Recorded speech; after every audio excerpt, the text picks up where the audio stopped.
All right, church members.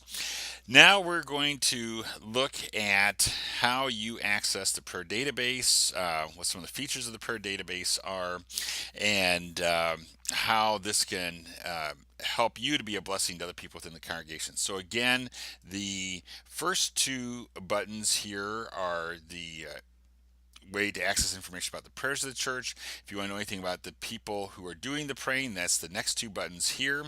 And then if you, the bottom three buttons are very important. This is the prayer event calendar button, churches button, church information button, and your button. So um, we're going to be looking at the rest of this in later videos, but in this video we're going to look at how to access the prayers of the church and what you can do with this information. So the first button you want to click on is this top one here, add or see the prayers of the church. So we click on that, and then that loads up this screen. And this is a very important screen, obviously. And so just to give you an overview of this, at the top of the screen here, we have button number 1, which shows us all the public prayers of the church. We'll look at that in a second. Button number 2, if you want to add a public prayer. So by public, again, we mean prayers that you would, for example, hear on Sunday morning in worship. Okay, so if you want to add a public prayer, that's button number 2. If you want to add a confidential prayer, a prayer that goes only to the pastor, a prayer request that goes only to the pastor, for yourself or for somebody else, you click on button number 3, and we'll look at those in just a little bit.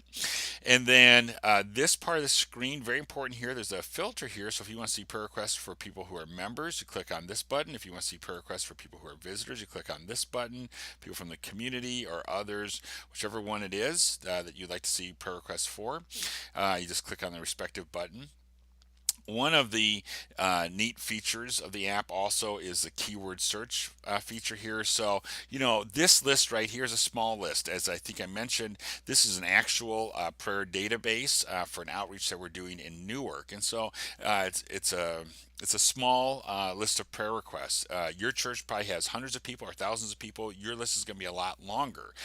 So for a church that has a larger list of prayer requests, the keyword search is really handy. So it's just a way to help you find that person you're looking for or that concern that you're trying to follow up with.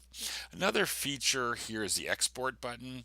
Just real handy. There's 3 different formats that you can save the information in, build your backup in. The most popular one is this first one, which is Excel. And that's just real handy because with Excel, then you have a format that a lot of people are familiar with. You can save it onto your laptop, for example, and then if you're going to be somewhere where you don't have Wi-Fi or you're with somebody who doesn't use technology, you have that. It's also just good to have a backup. So that's a feature you have there. All of these columns are alpha sortable, so that just simply means if you want to see them in alphabetical order, you just click on the top of the column and it will alphabetize it for you like we did right there. um, Now this is a small list, so you can do that visually for yourself. You don't really need to, but again, as your list gets larger, you may find that to be helpful. With every prayer request, you can see who the elder or deacon is, which board or ministry is following up, which small group is following up, which prayer partner is following up, and so that's just really helpful because then if you want to know more about it, you know exactly who to talk to, and this is an important benefit for your church because it will help people know what's going on, what is being done to serve the people who are our fellow members, our visitors, and people from the community. And if you want to see the notes that have been written down, there's a column here called care notes. You just click on the respective view button for whichever prayer request it is that you want to look at. So here's one, a test prayer request. So you can look at this, click on view, and it will load up and it will see, who is it? This guy named Jim B. And their concern or celebration. This is a test. Who is their prayer coordinator? Who's the elder or deacon that's following up with this? Their notes go to the pastor. What board or ministry has volunteered to help with this prayer request? What are their notes? What's the small group? What are their care notes? Who's the individual prayer partner? What are their care notes? And does the pastor have any prayer care guidance at this point. And no, not yet. This is a test prayer request. When was the prayer request entered, and who shared the prayer request? Okay, and the person sharing the prayer request doesn't have to put their name in, so that may or may not be there. Um, we'll look at this connection points here in just a second. If you want to have contact information with the prayer coordinator, their phone number, email address is right there. If you want to talk directly to the pastor, his phone number, email address is there. The connection points link is nice. By clicking on that, what that will do is take you to a screen that will show you a little bit more about the person. Do they have connections with our members? What are their occupations, hobbies, interests, spouse, children, pets? And why that is helpful is then as our prayer teams are following up with the people, it helps them to know them. They can even have a picture here of themselves, and they say a picture is worth 1,000 words, right? So this is a way for you to know who they are also. And so this helps not only with prayer requests, but then just getting to know each other within the church better. So those are some of the things about each of the features here on this particular view. If you want to see all the public prayers in one view together, you just click on button number 1, and this will show you their church status, their name, their concern or celebration, the date, the phone, the email, and the prayer care team, and you can view their care notes there also. Again, you can sort each of the columns alphabetically, and so if you want to sort that, you can sort that. You'll notice that the dates here are all very similar. As I mentioned, these prayer requests were taken by a mission team that came to Newark and went through the community there and asked for prayer requests. Our congregation, we have one congregation in Newark. It's West Africans, and they are surrounded by Spanish speaking people. And so to connect in their community, we reached out through prayer, and 150 households shared prayer requests, and we've been following up with them ever since. And through that process, we've identified 13 households that are now participating in new community Bible studies, and I'll be showing you some of that with the Google Maps feature in the app. So we praise God for this. Again, you have the phone number, email capabilities there on the spreadsheet. So this is the list of all the public prayers. If you want to add a public prayer, you just click on button number 2. It's pretty simple. You put in the name of the person you're praying for. Maybe the prayer is for yourself or somebody else, their concern or celebration. If they want their contact information put in there, you can do that. Obviously, that helps with follow-up, but that's their choice. What's their church status? There's a drop-down menu, member, visitor, community, or other. The date that the prayer is entered, that's automatic. Click submit, and that will automatically be submitted to the prayer database of the church. The pastor will get an automatic update. The prayer coordinator will get an automatic update, and the database will automatically be updated. If you have a prayer request that's confidential in nature, it's just for the pastor, click on button number 3, and that prayer request will go just to the pastor. Then also, as we look at the prayers of the church, one of the neat features of the app is there's a Google Map feature. And so if you want to see where the people live that we're praying for, it's very simple. So for example, this is a real database, prayer database. So the zip code for the area of Newark that we're working in is 07104. You type that in, type in your respective church zip code, and so this will show you the prayer requests that we have for people who are members, visitors, community, or other.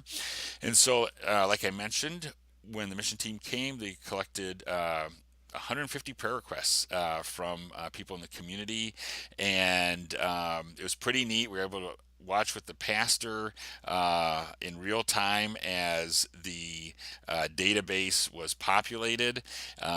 He was able to see the prayer requests coming in real time. You could see the pins popping on the streets as the prayer requests were made known. And you can see here there's just 67 now on this list. My goal is to work the list down to 0 because we want to make sure that all the prayer requests are followed up with, cared for, and then as I'm following up with them, one of the things that I do using this prayer app to help plant a new worshiping community there to do outreach is then as I follow up with people, one of the things I make sure to do is ask them, would you be interested in a community Bible study? And if they say yes, then I change their rating, their status to visitor, and we'll show you that map in just a bit. By God's grace, we have 13 households that are now participating in community Bible studies, and we'll show you that in just a second here. So this is really nice because then as you're walking along, I'm walking in Newark there and following up with these homes. I get to this house, I click on that pin there. It pulls up the name, pulls up the prayer request. I don't need directions. I'm staying right in front of their house. But if I was coming in from out of the area, I click on directions. Google Maps would give me the directions. There's a satellite button here. So if I want to see what the neighborhood looks like, I could click on that, and that will give me the satellite view. Obviously, I'm standing right there, so I don't need it. I can just look around and see it. But it's just a very handy feature to have. So, as a church member, you can see where the people are that we're praying for, that your church is praying for, whether they're members, visitors, community, or other. You can zoom it out. There's a drop down menu here. You can zoom it out as far as you want to. It's up to you. And then, like I mentioned, people who say that they're interested in the community Bible studies, I change their status to visitor. And then, so if I want to see the people who are interested in community Bible studies, I just click on that visitor button. That's how I use the prayer app with this new outreach in Newark, and you use it how you want to in your church. So this is the first household that I called on, and Nancy and Abba, and I'll never forget going up to the front door, ringing the doorbell. Man answers the door. I introduced myself. Hi, I'm Pastor Jim. We had a youth prayer outreach team collecting prayer requests. There's a prayer request here for somebody with Parkinson's disease. Is that correct? The man said yes. He introduced himself. His name's Abba. He said the prayer request was for his wife. And he invited me to come into the house. Would I like to come in? I said yes. So he invites me into the house. I'll never forget. I walk into the family room. To the left of that is a dining room. To the left of that is a room that's been converted into a bedroom. And I can see his wife. She's laid out on the bed there, and Abba goes and gets his wife. It probably takes him 10-15 minutes to get her standing up, and then around the dining room table and on into the family room, seated on the couch. And I'll just never forget, as I was sitting there talking with him, the love that he had for his wife and she had for him.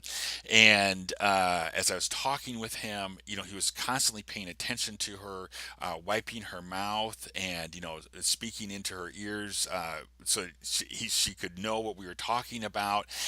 They've been married for over 60 years, and on the mantle over their fireplace is a black and white picture of their wedding day. They're from Cuba. They came here in that crisis some years back, and there's their black and white wedding picture. It's this most beautiful thing, and they're so happy that the youth prayer outreach team came and asked them how they could pray for them, and that the church is now following up with them. So I said, hey, we're starting community Bible studies. Is this something you'd be interested in? They said, absolutely. With Parkinson's disease, it's just hard for them to get to church. And so they're so happy that the church is coming to them. And there's so much more I could tell you about it. There's just hundreds of stories. But